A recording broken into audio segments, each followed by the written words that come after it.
What the LXD ultimately is language delivery with the customer experience at its heart. And welcome everyone to SlatorPod. Really happy to have Maria Schnell join us today for a very special guest episode. Maria is the Chief Language Officer at RWS, the super agency headquartered in the UK. Hi Maria, where does this podcast find you today? I'm working from home today from a teeny tiny town outside of Stuttgart in Germany. Teeny tiny town outside of Stuttgart, Germany, not too far from here, about a 4-hour drive. Always a pleasure driving on German highways. I fervently agree with that. All right, Maria. Well, thanks so much for joining us today.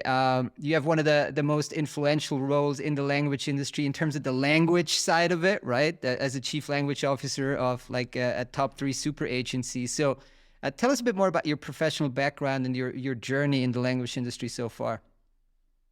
Yes, I am a studied translator. I studied translation into Spanish and Portuguese in Heidelberg. I started my professional career as a data analyst and consultant in market research, actually, and then joined what at the time was SDL in 2006 as a project manager. And from there, worked myself through all sorts of commercial and operational roles until I ultimately reached my current role. So you know it from like literally all aspects of the production chain, as I refer to. Pretty much, yes. I've essentially been in charge of translators, project managers, and any other supporting role. Localization engineers, DTPers, audio video engineers, you name it. I've seen them. Got it. And so today in your role as Chief Language Officer, if I understand this correctly, this is a new role at RWS and was created like in the past couple of months or something? That's correct, yes. Previously what was it, an EVP role, and now it's Chief. Can you just tell us a bit more about like what does the role like include? What kind of services and potentially tech do you oversee in that role? And maybe also why why this role was created in the first place?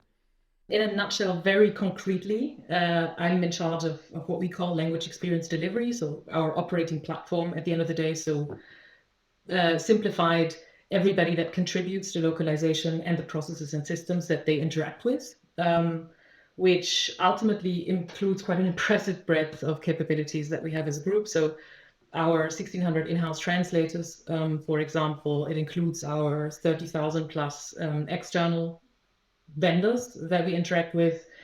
It includes all of the supporting roles as well. So again, localization engineers, DTPs, software testers, audio, video, production, and all of the associated vendor and quality managers as well.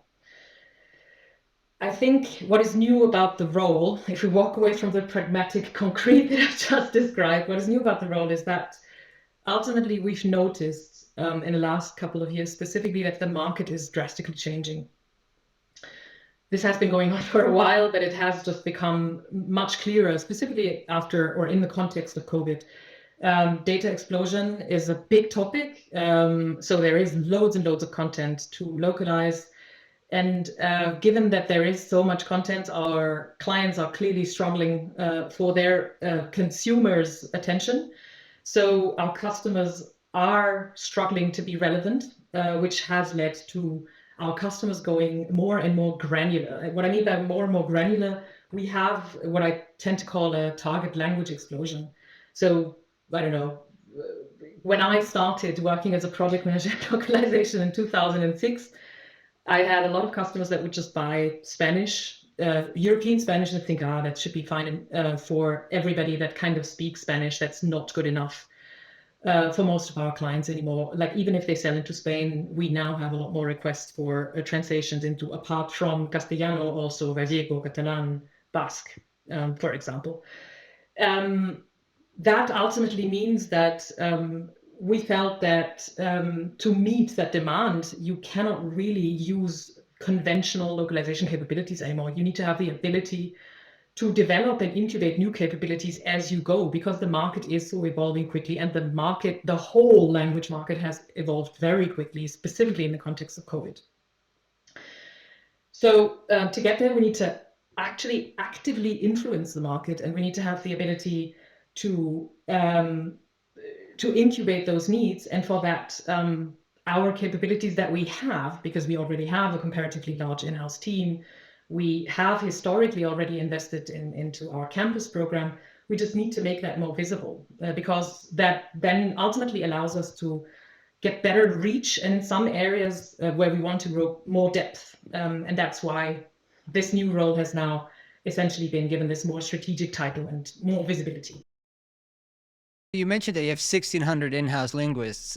This must be the biggest group of internal linguists in the entire industry. And so, like, is what you just described, is that key part of the reason why you retain that big of a group of internal linguists? Or is it also that they can maybe interact more with clients? If yes, do they interact with clients? Like, what's the role of this very large group of internal translation resources? In a nutshell, they do that and a little bit more.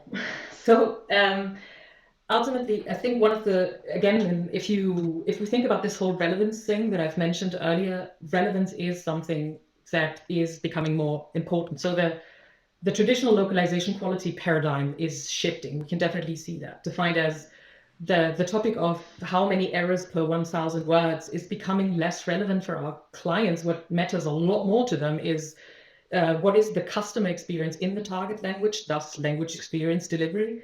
What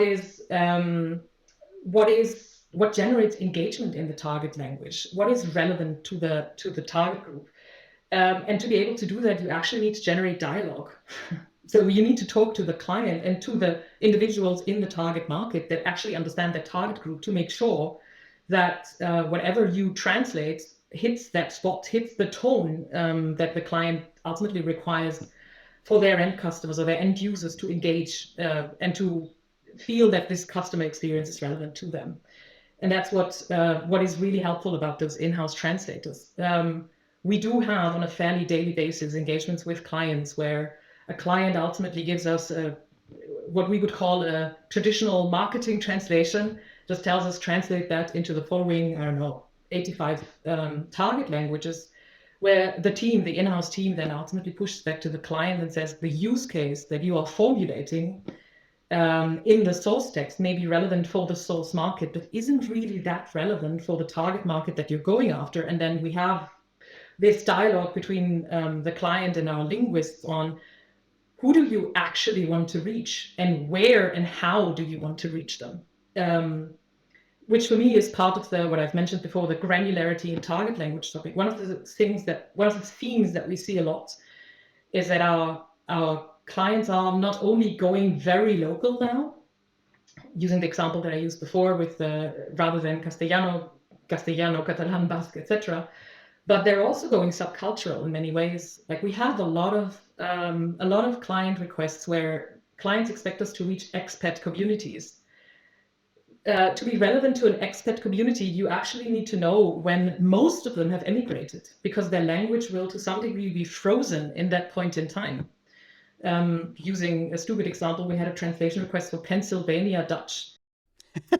Okay, that's a while ago. You need to understand the history of that community and then understand give feedback like this channel that we're trying to use to reach that community is a channel that is irrelevant to whoever speaks Pennsylvania Dutch, for example. So that is one big part of what they do. What they also do is, which kind of goes into the previous theme as well, many of our clients are going more and more remote because it's easier to reach remote communities. And it has become a lot more relevant for our clients. Like, again, in the context of COVID, we were translating a lot of the material that was required, pharmacovigilance material, for example, that was required in the context of the COVID vaccine. That was the first vaccination campaign that went truly global, very, very fast. Which ultimately meant that you had to, my favorite example, my team in Sister, we found a language delivery team there. We had to find loads of Hawaiian linguists to translate pharmaceutical material. It's an island. There's not a lot of people on that island. And most of our clients actually have like 24-hour, 48-hour turnaround agreements with their clients, when it comes to pharmacovigilance, that can be a real challenge if essentially what you're dealing with is a handful of linguists that are even remotely close to the requirements of what you need. And what in-house linguists then help with is ultimately build a quality consensus with the client and with the supply chain. That's one of the issues with some of those, let's call them smaller or more immature languages. I mean that in the most respectful of ways. Immature defined as, like, I study translation. You cannot really study translation into some of those languages. Like, you will study the target language, but you definitely will not study the tools that you need for translation, and you don't necessarily have means to specialize. And that is what that is what the in-house translators help with. The other issue is that you don't necessarily have something like the Académie Française or the Duden Institute, like somebody who says, this is what, in my case, good German looks like. So you have to create consensus of what that is, so that you have at least a starting point to discuss good quality. And that is what the in-house linguists help with as well. That has become like a real superpower that we have always had, but truly discovered as clients got more and more remote, and we had to ultimately reach communities and build some of the quality consensus and build actually a curriculum to develop people towards translation in most of those markets. That's fascinating. So you have this kind of big group of internal linguists that probably are mostly for the core, like high volume languages, right? But they're now educating and onboarding linguists in, whatever we call it, like languages of lesser diffusion or less mature in the localization kind of curve, right? That's a very unique capability, and I think having that large number of internal linguists puts RWS in a quite a unique position. I think, being a formal linguist myself, I think it's good to see that this skill set is valued heavily. So now you also have, of course, the whole kind of automation component. So how do you work with the tech team, maybe with the team at Trados, with the AI team, the Language Weaver team? How does that work, like to make this coordinated whole? The way we want all of our production team members to work is ultimately in this whole concept of augmented translation. So ultimately, the linguist sits at the center of all the tools they have available, which ultimately means that we make it a point of using as much of our technology as is feasible. Sometimes it's just not feasible. I don't know, if you get a handwritten scan, it doesn't matter how much you really want to use the studio, for example, it's just not going to happen. So we try to work as much with our technology as we can. And we've built an operating platform already that we're in the process of optimizing in the next couple of years. That allows us to collect a lot of operational data, which has become incredibly helpful because it puts us into a position to feed into the development teams, themes that we seek, for example, themes defined as more and more clients are asking for the following language sets. This is a language that you should think about automating further using AI capability. It helps us ultimately improve our quality assurance capabilities. Some of those languages that are really, really complex need a lot of input on what is actually happening in QA.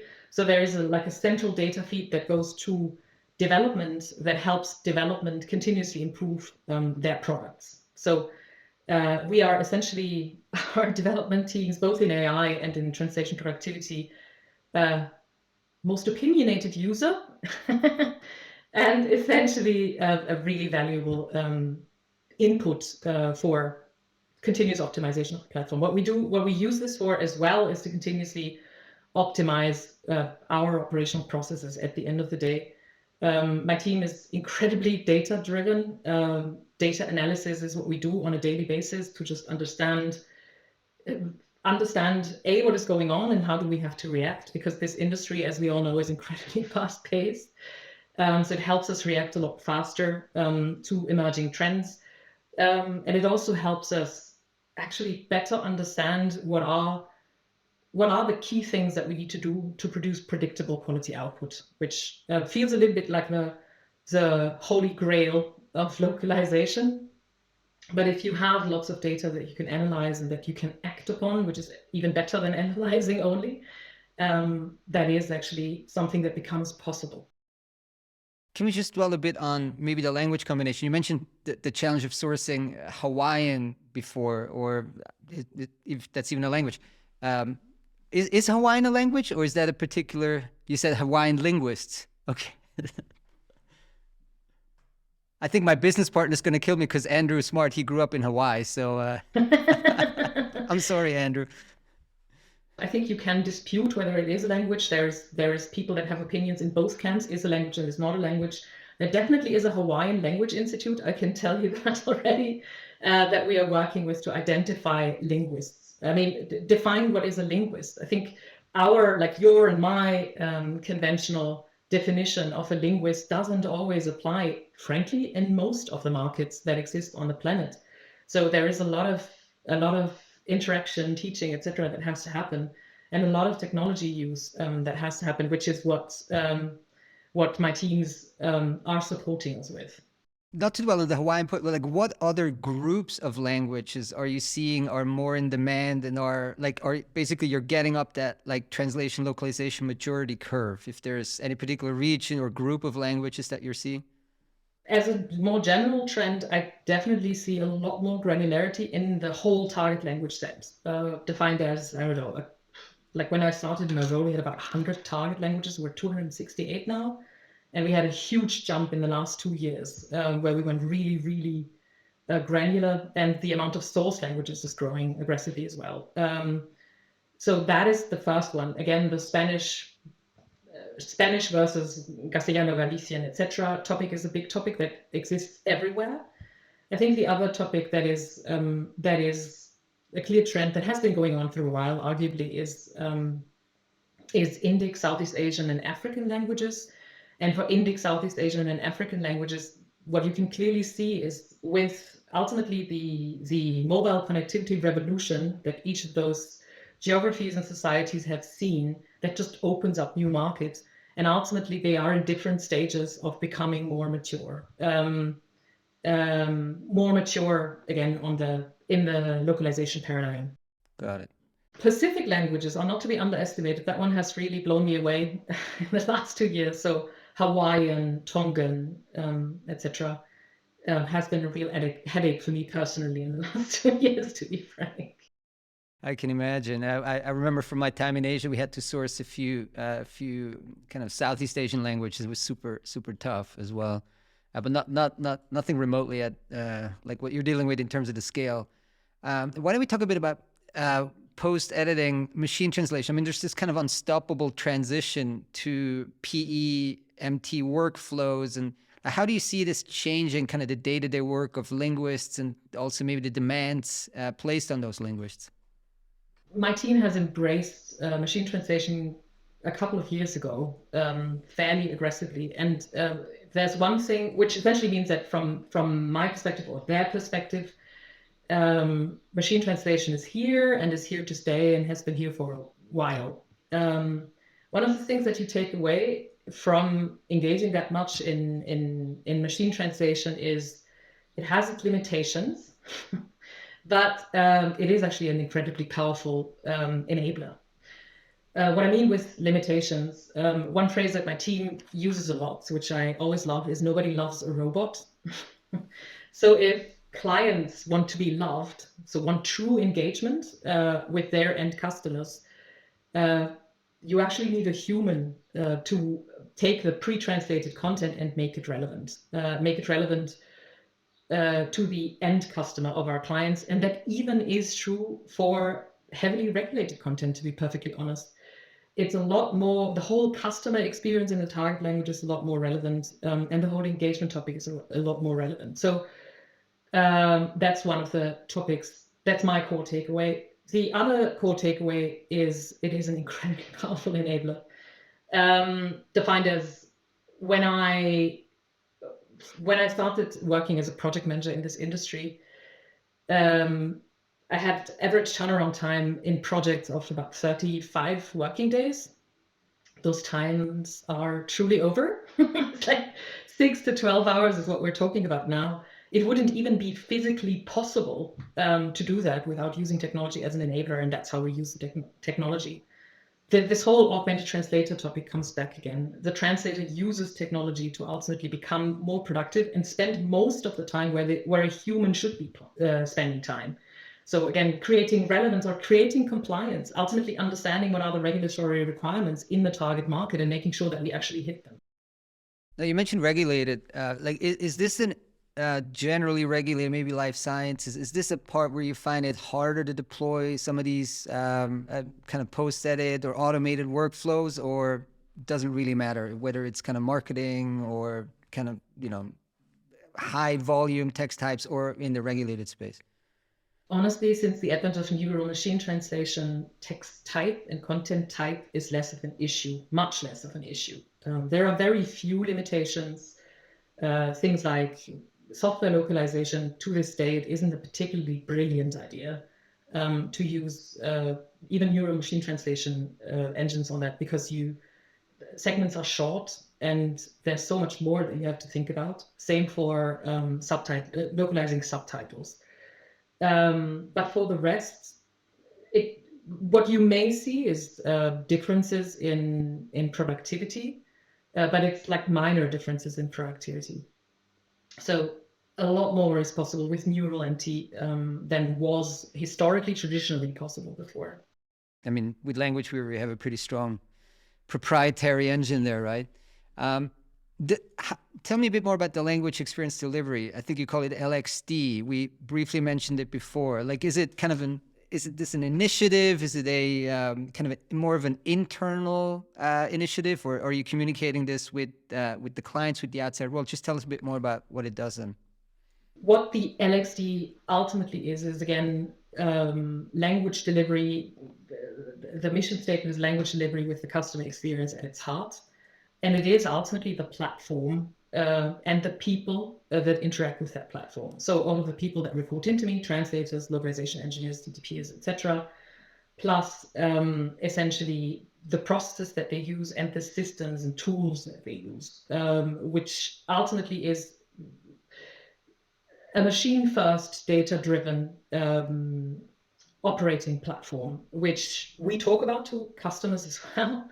The reason why we talk about that is, again, we've developed that as an internal optimization tool in the last couple of years, but it has become incredibly powerful in client interactions as well, and in the interaction with our divisions. We are a support function to our divisions, and we provide them with not just delivery, but also, and that is the point that I'm trying to make, with data insights.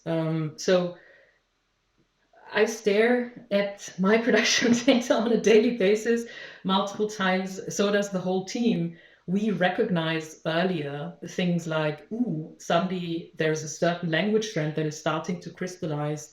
Why don't you go ahead and talk to your client about this, about a specific language type defined as all of your competitors are going into those markets. Have you thought about that too? Is that not necessarily relevant? Is that by accident, or is this a decision that you've made? Or quality trends that we see across specific content types that we just bring up, that we notice and use in the context of continuous improvement initiatives, and that we then share with our divisional teams, and the divisional teams then often come back and go, this is actually a very interesting topic to talk to our clients about as well. I've been talking to my team a lot about the whole relevance versus accuracy topic in the quality paradigm in the last couple of years. And at some point in time, one of our divisional colleagues heard me talk about it and said, can I put you in touch with our clients? So yes, we talk about LXD with our clients as well. It's kind of, you're leveraging internal expertise a lot more now to consult with the client. I know it sounds like a little marketing-y, but at the end of the day, there's all this kind of linguistic expertise, and now it's paired with data. And you can help clients. It's probably just a challenge how to price this eventually, but the value you add to the client, right? Beyond basically processing the work they're sending you. But maybe we'll leave that for another discussion. What are some of the key initiatives you have for 2020, 2022 now, and kind of going into next year in your new role as Chief Language Officer? One of the topics that is very dear to my heart is continuing to invest into campus, because given the target language challenge that we talked about earlier, that is definitely something that has proven to be incredibly powerful, and it's incredibly rewarding as well. So continuing to reach out to all of our university and other academic partners to just make sure that localization is front and center of language requirements. Definitely a big topic for me. In the context of that, also the strategic investment into our language labs. Language labs ultimately is the institutionalized production data analysis function that we have in our teams. What they ultimately do is again analyze language trends and then turn that into continuous improvement initiatives, and turn that into themes that we can discuss with some of our clients as well. And then automation and simplification. We have grown through acquisition as a group, and thus have by design, or not really by design, but as a result of that, an inherent technology complexity that we're now resolving. And from a simplification perspective, we are already pretty good in engaging with our linguists, in-house and external partners, but I do think we actually can do even better. I think we can be more helpful in curriculum development. I think we can be more helpful in how we onboard and how we generally engage. So that's one of the topics that I also want to focus on. That's my agenda for 22 and 23. I got a question to the graduates. So when you work with the universities, a lot of times they would ask me like, hey, which skills should we focus on? Like, do we need to give everybody some basic Python skills now so they kind of understand how those engines are, or should we just squarely focus on like language and cultural expertise and the rest will be then provided as they enter the industry? Like, what's your take on that? My observation in the last couple of years is a general curiosity for technology. Not being afraid of technology is a big topic, and a general curiosity for the industry. The industry is developing fast, like really, really fast, and you need to be willing to just explore different skills. In the grand scheme of things, what we are now de facto asking linguists to bring or learn, depending on which market we're on. Sometimes you can't expect that they bring that. We are expecting translators to be able to post-edit. We are expecting translators to be able to leave the source. So to have this whole cultural adaptation, research capabilities, feel confident to be in a dialogue with the client as well. And we are expecting linguists to be willing to bridge the written word to spoken word gap, because we are definitely seeing a trend towards more audiovisual content. Even in traditional things like user guides have now become a video in many products. So having the flexibility to evolve with the market, I think, is one of the core topics that is becoming more and more relevant. Honestly, my view is, again, having lived with a lot of automation and AI for a while now, there is zero things to be concerned about the future. There is so much more to do, again, to remain relevant, as long as we evolve with the market. I love when you say leave the source text. Because as a linguist, I was like, well, that's a little close to the source. Sounds like there's an English there's English shining through here in the German. But that takes a lot of brain power, and that's why the machines can't do it. And it also takes a lot of confidence. Like you need to feel really confident about, I'm sorry, I understand the target group that you're trying to deal with. I know what you're saying here, and it's just not working. One example that I use all over the place is in the context of COVID, one of our customers who produces produces and sells sports gear noticed that their target group is changing, defined as people still buy sweatpants, but not to go to the gym. So what are they buying them for? And one of the universal use cases that they described was home improvement projects. That may be a relevant use case in the US, which is where that customer sits. But I can tell you it's not relevant for Japan because people don't have a garage and the space to do a home improvement project. So what the linguist at the time said is, thank you, this is not a relevant use case for that target culture. And for that, you really need to know your stuff and feel confident enough to walk away, because that is like literally dumping the source and writing from scratch. No, you're right. You have to be confident, and I really think that, yeah, this is where this is the core of the industry, because yes, a lot of the other components could potentially be automated, but this can't. I mean, if this gets automated, we're in artificial general AI. We're in Terminator territory, to be perfectly honest. So that's not going to happen for it anytime soon, hopefully. Well, that was fascinating, and we'll end on that note. Thank you so much for taking the time today, Maria. Thank you for having me.